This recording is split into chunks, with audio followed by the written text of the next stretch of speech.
Quý vị đang theo dõi kênh YouTube của Trường Doanh Nhân HBR. Quý vị và các bạn thân mến, có một điều mà đã nhiều người phải thừa nhận rằng McDonald's đang tạo ra một trong những mô hình kinh doanh về thức ăn nhanh vĩ đại nhất hiện nay. Vậy ngay sau đây, hãy cùng Trường Doanh Nhân HBR tìm hiểu 8 chiến lược kinh doanh đã đưa McDonald's trở thành gã khổng lồ ăn nhanh toàn cầu. 1. Duy trì sự ổn định và đồng nhất. Bất kể ở nơi nào trên thế giới, bạn đều có thể chắc chắn rằng khi đi vào cửa hàng McDonald's, bạn sẽ có một trải nghiệm giống nhau về thực đơn, bao gói đồ ăn và thiết kế của nhà hàng.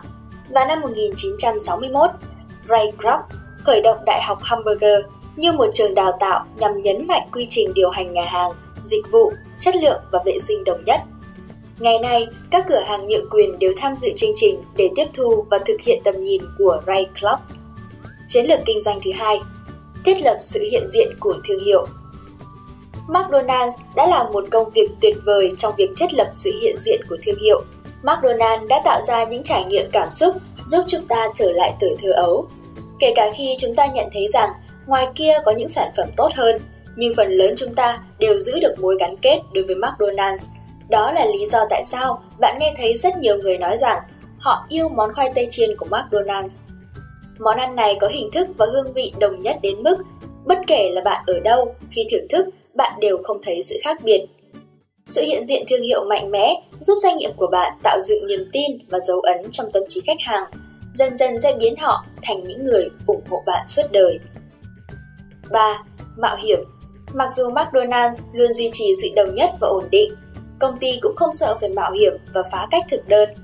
Thực đơn nguyên bản chỉ gồm hamburger, cheeseburger, nghĩa là thịt băm lẫn phô mai, khoai tây rán kiểu Pháp và các loại đồ uống.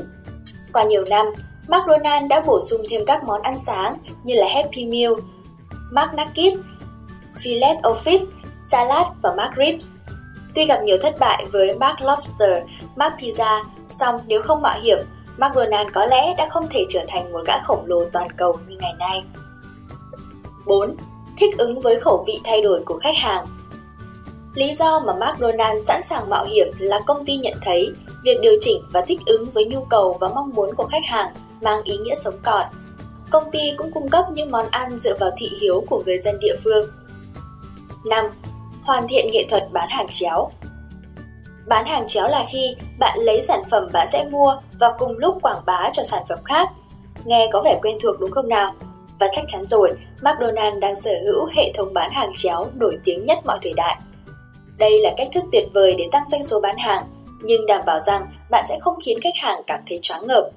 Hãy đợi thực khách gọi món đầu tiên, hỏi thông tin về việc bán hàng và nhận ra tại sao việc này lại gia tăng giá trị cho lần mua cuối cùng. Chiến lược kinh doanh 6. Học cách làm việc với mọi người. Nhân viên của McDonald's không chỉ làm việc và tiếp xúc với công chúng mà còn phải biết cách làm việc với đồng nghiệp. Mặc dù các tình huống làm việc và trò chuyện thân mật với người khác rất có giá trị đối với mọi doanh nghiệp, song nhiều cựu nhân viên của McDonald's sẽ nói bạn rằng cách đối xử cẩn trọng với nhau sẽ đóng góp rất lớn vào thành công của họ. Nữ hạ nghị sĩ bang Ohio Mary Canfus phát hiện ra rằng thời gian bà làm việc tại McDonald's đã giúp bà có khả năng đánh giá được mối lo ngại của mọi người, hướng dẫn họ đi qua quy trình cần thiết, xin lỗi nếu một điều gì đó không phải xảy ra và giữ bình tĩnh cũng như quan điểm nếu một ai đó có hành động bất thường. McDonald's cũng trao cho các nhà lãnh đạo cơ hội giúp thành viên của họ thành công. Khi còn là một nhà quản lý tại McDonald's, Andrew Cart, sau này trở thành người đứng đầu đội ngũ giúp việc cho Tổng thống Bush, từng nói: "Công việc của tôi là xác định cách thức tôi có thể giúp từng đứa trẻ thành công. Và nếu nhân viên không vui hoặc không có kỹ năng trong việc nấu nướng, người quản lý có thể điều chuyển họ sang quầy thu ngân để có thể phát huy hết thế mạnh và sở thích của họ." 7. Phát hiện, xếp đúng vị trí và phát huy tài năng. Bạn có biết 40% lãnh đạo cao cấp của McDonald's thực sự bắt đầu từ vị trí nhân viên theo giờ? Đó là vì công ty biết cách phát hiện tài năng và khai thác tài năng tiềm ẩn của nhân viên. Sau đó, McDonald's sẽ trao thưởng cho những nhân viên này bằng cách cho phép họ làm việc và leo dần lên vị trí cao hơn. Việc này giúp tạo dựng một công ty mà tất cả các nhân viên đều biết rõ hoạt động kinh doanh và cực kỳ trung thành.